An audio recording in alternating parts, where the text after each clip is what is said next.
कामिका एकादशी व्रत करने से ब्रह्म हत्या के दोष से मुक्ति मिलती है। कामिका एकादशी व्रत और विष्णु पूजा से वाजपेयी यज्ञ के समान फल प्राप्त होता है। सावन माह के कृष्ण पक्ष की एकादशी को कामिका एकादशी व्रत रखा जाता है। इस साल कामिका एकादशी व्रत 13 जुलाई दिन गुरुवार को है। पुरी के ज्योतिषाचार्य डॉ गणेश मिश्र बताते हैं कि इस दिन भगवान विष्णु की पूजा करने और कामिका एकादशी व्रत कथा को सुनने से वाजपेयी यज्ञ के समान फल प्राप्त होता है। इतना ही नहीं, इस व्रत के दिन विष्णु पूजा से तीर्थों में स्नान करने के समान ही पुण्य लाभ होता है। एक बार युधिष्ठिर ने भगवान श्री कृष्ण से कामिका एकादशी व्रत और उसके महत्व के बारे में पूछा, तब श्री कृष्ण ने उनको कामिका एकादशी व्रत और उसकी कथा सुनाई थी। कामिका एकादशी व्रत कथा।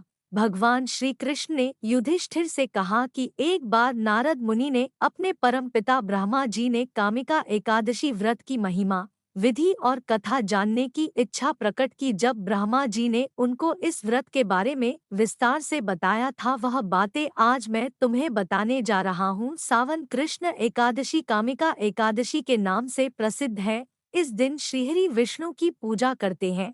उनकी पूजा करने से गंगा, पुष्कर, काशी आदि में स्नान करने के समान ही पुण्य प्राप्त होता है। जो लोग पाप से डरते हैं, उनको अवश्य ही कामिका एकादशी व्रत करना चाहिए। इस व्रत की कथा इस प्रकार है।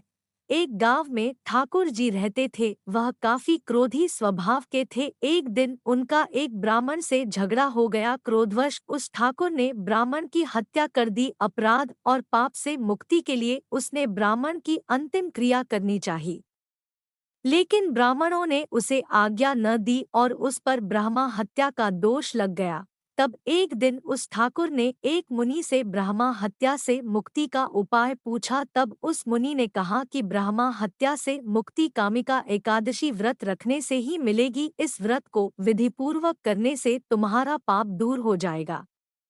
उस मुनि के बताए अनुसार ठाकुर ने कामिका एकादशी व्रत रखा और भगवान विष्णु की विधिपूर्वक पूजा अर्चना की। रात्रि के समय वह भगवान विष्णु की मूर्ति के पास ही सो गया। स्वप्न में भगवान श्रीहरि ने दर्शन दिए और उसे ब्रह्मा हत्या के पाप से मुक्ति प्रदान की।